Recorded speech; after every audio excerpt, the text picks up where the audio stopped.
নমস্কার বন্ধুরা, কুকিং বেলসের ইলিশ পর্বে আপনাদেরকে স্বাগত জানাই। আজকের পর্বে আমরা বাংলার ঐতিহ্যবাহী পদ ভাপা ইলিশ বানাবো। এই পর্বে আমরা আপনাদেরকে খুব সহজ এবং স্বল্প সময়ের মধ্যে কিভাবে ভাপা ইলিশ বানানো যায় সেটাকে তুলে ধরার চেষ্টা করব। ভাপা ইলিশ বানানোর জন্য প্রথমে একটি পাত্রে 2 টেবিল স্পুন সাদা সর্ষে, 2.5 টেবিল স্পুন কালো সর্ষে এবং 1 টিস্পুন পোস্ত নিয়ে ঈষৎ উষ্ণ গরম জলে ভিজিয়ে রাখবো 20 মিনিটের জন্য। গরম জলে ভেজালে সর্ষের তিতকুটে ভাবটা থাকবে না।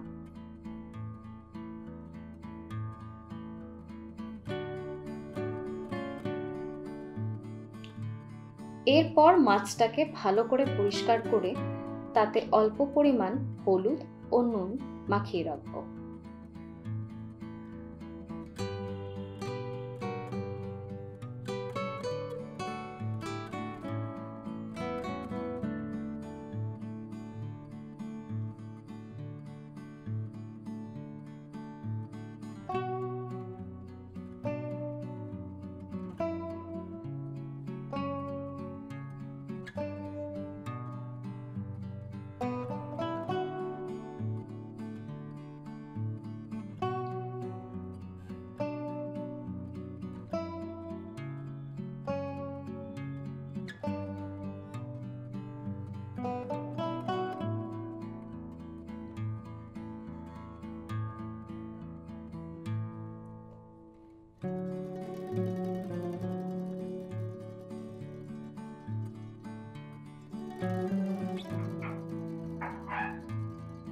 কুড়ি মিনিট পরে সর্ষের থেকে জল ঝরিয়ে তাতে কটা কাঁচা লঙ্কা, নুন ও সামান্য পরিমাণ সর্ষের তেল দিয়ে ভালো করে বেটে নেব।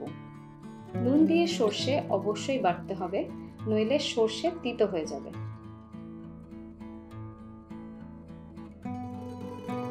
এইবারে মিশ্রণটাতে হলুদ, পরিমাণ মতো নুন, 2 টেবিল স্পুন সর্ষের তেল দিয়ে ভালো করে মিশিয়ে নিতে হবে।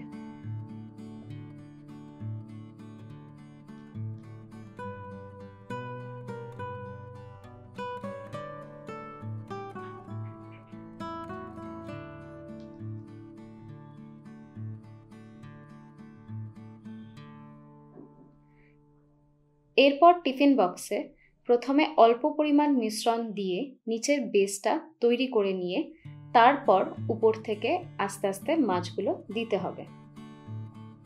প্রথমেই মাছ দিয়ে দিলে মাছটা লেগে যাওয়ার অথবা শক্ত হয়ে যাওয়ার সম্ভাবনা থাকে।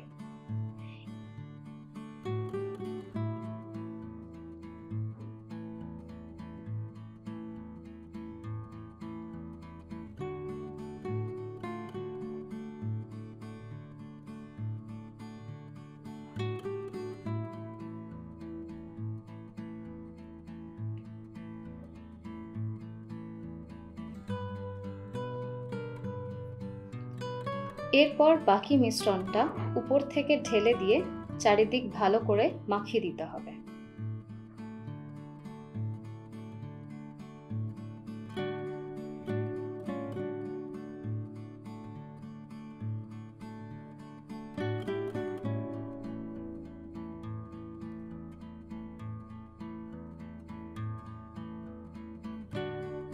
তারপর কটা কাঁচা লঙ্কা ও সর্ষের তেল দিয়ে টিফিন বক্সের ঢাকনা ভালো করে বন্ধ করে দিতে হবে।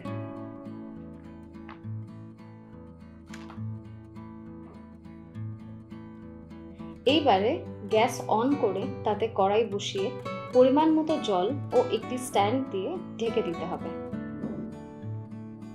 জলের পরিমাণ যেন খুব বেশি না হয়, নইলে জল ফোটার সময় টিফিন বক্সের ভিতর জল ঢুকে যেতে পারে। জলটা হালকা গরম হলে টিফিন বক্স বসিয়ে দিয়ে ঢেকে দিতে হবে।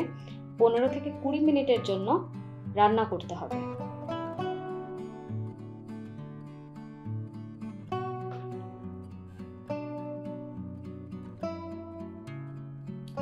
নরম এবং সুস্বাদু ইলিশ ভাপা তৈরি। গরম ভাতের সাথে পরিবেশন করুন।